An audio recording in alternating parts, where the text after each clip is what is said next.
Have you ever wondered how supply and demand increases and decreases? Well, by the mention of increases and decreases, I think you already have an idea what will be our topic for today.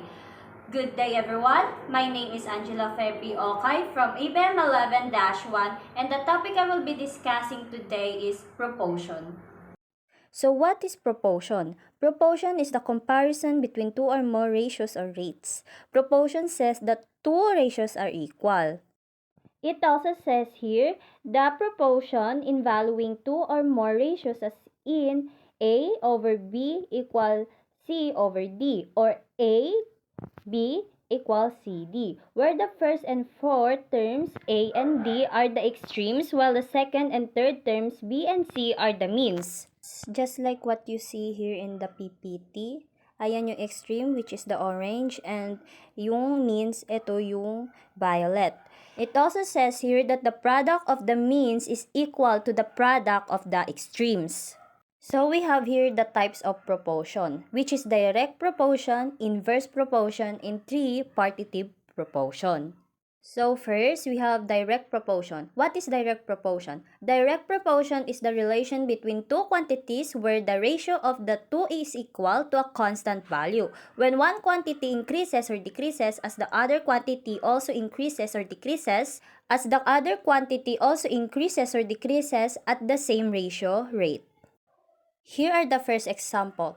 A bus uses gas at the rate of 2 liters for every 150 square meter of land to flow. How many liters will it take to flow 1,500 square meter of land?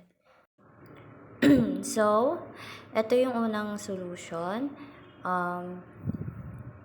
You can see, makikita mo dyan, 150 square meter, 2 liter, equal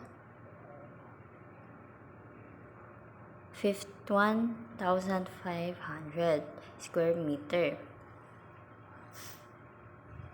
Question mark. That would be our x. So first, bring down 150 square meter equal 1,500 square meter over x and over 2 liter. Unang-unang gagawin dyan is cross multiply. Okay. So 150x equal 3,000.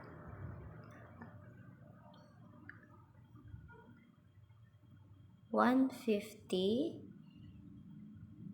equal 3,000. Ang gagawin dyan is, para mawala yung x, kailangan natin siya i-divide both side. Then, cross out yung magkaparehas. Then, i-divide natin yung walang x. X equal, so, ang final answer natin is 20. So let's have another example. In cooking, if 4 kg of chicken can make 8 dishes, how many dishes will 15 kg of chicken can make? So here's the solution for the example number 2. First, let's bring down the given. 4 kg of 8 dishes equal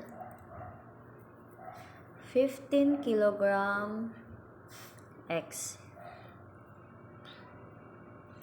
So, bring down natin yung 4 kg and 15 kg. Lagyan natin sila ng, i-divide natin.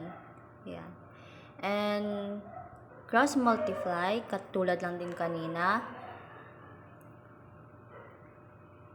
Tapos, magiging 4x equal 120. Pinag-times lang yung 8 dishes and 15 kg. Para mawala yung x, i-divide natin siya both side, which is 120 over 4. And cross. So, x equal 30. So, let's have a last example. In business, 15 of Samsung phone in worth PHP 30,000.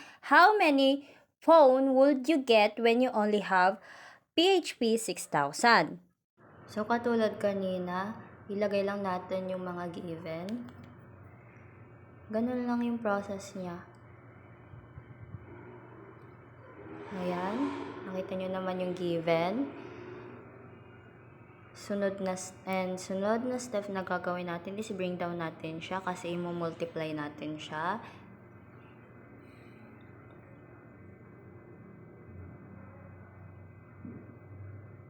Cross multiply lang ulit. Yan. Then bring down the answers, which is yan, and 30,000.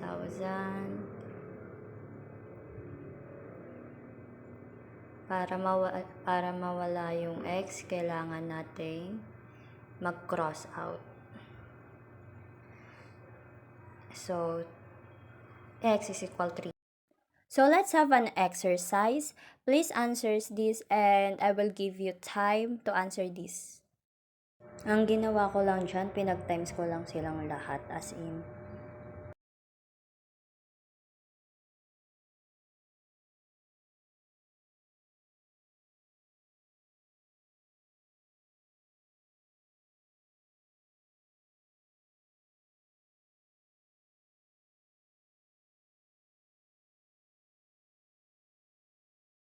For the second type of proportion, which is inverse proportion, what is inverse proportion? Inverse proportion is the relation between two quantities where one quantity increases or decreases, as the other quantity decreases or increases at the same rate. So let's have an example. 5 students can do their project in 15 days. How many days does it take 2 students to do their project if all the men work at the same rate?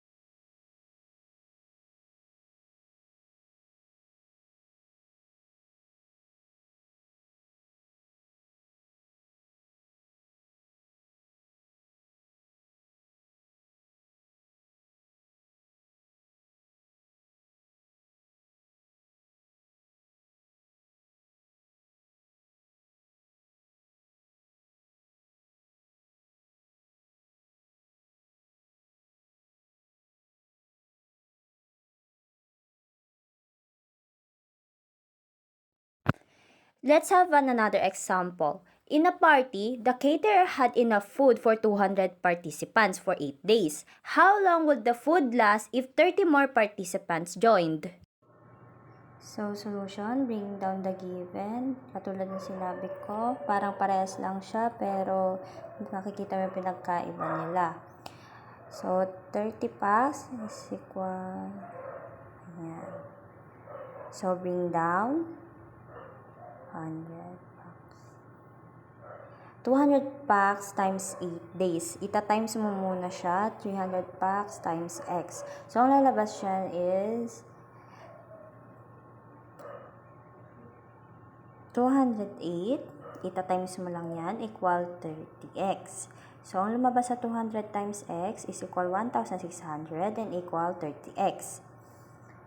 Divide mo lang sila both side para mawala yung x. Cross out yung parehas na may x. And then, ipag-divide. So, x equal 53. Yan ang sagot. 53.33. So, let's have last example. 16 taps having the same rate of flow fill a tank in 60 minutes. If 4 taps go out of order, how long will the remaining taps take to fill the tank?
So let's do an exercise.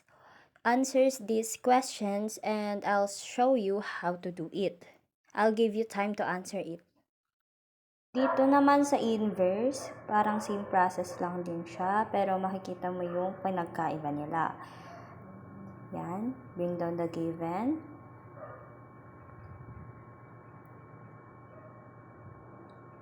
Then, after that, gawin mo 30 times 15 equal 15 times x.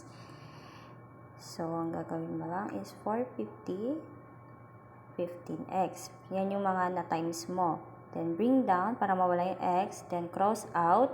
Ipag-divide mo yan. So, x is equal 30.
So we have the last type of proportion, a partitive proportion, or proportion by parts, describes a whole amount being divided or distributed into two or more unequal parts.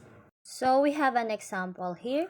If a rope 180 cm long is cut into 3 parts in the ratio 4, 5, 6, find the length of each part. So this is the solution. First, i-bring down natin yung mga given. Second, gawin natin siyang, yung 4, gawin natin 4x, 5x, ganon. And then, sunod, lagyan natin ng plus, like 4x plus 5x, ganyan-ganyan. Sunod, ipagpa-plus natin sila. So, 15x equal 180. Bring down lang natin yung 180. 15x equal 190. Para mawala yung x, kailangan natin siya i-divide both side. Cross out. And then, x equal 18 cm. Yan yung sagot.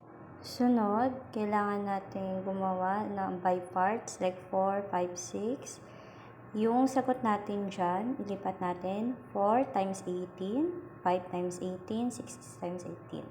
Ipagta-times lang yan. So, lumabas 72, 90, and 108. So, conclusion,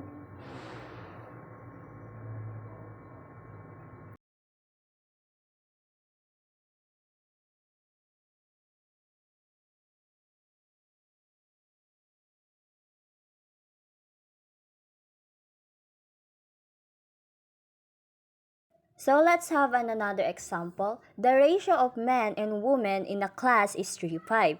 If there are 80 students in a class, how many men and women are there?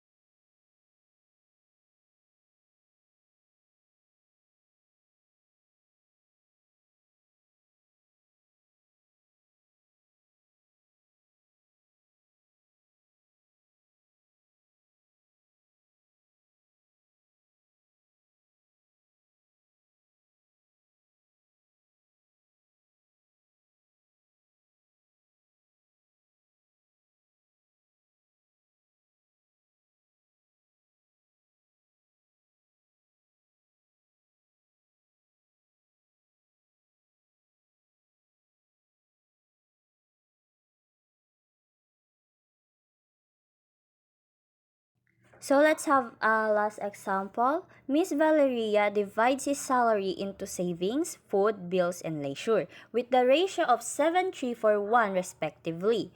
If his monthly salary is PHP 48,000, how much savings does Miss Valeria have per month?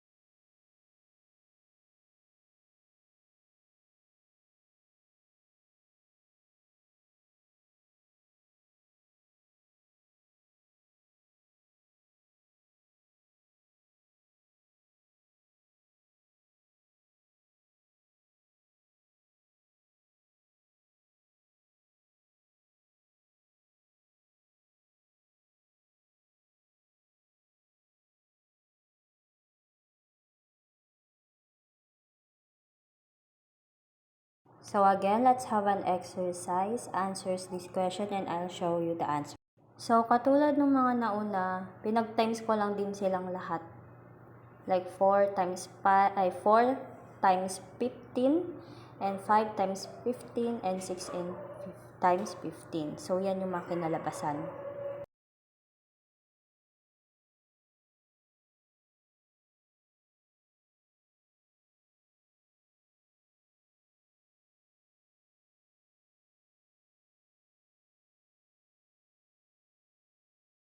So that's all for today's discussion. I hope you learned something. And you see, proportion is just a piece of cake. It may seem to look hard, but it really wasn't. So our quote for today by the great English mathematician professor from Oxford University, Andrew Wiles, says, "Just because you can find solution, it doesn't mean that there isn't one." So that's all. Again, I'm Angela Ferpi Okay from ABM 11-1. And thank you. Bye-bye!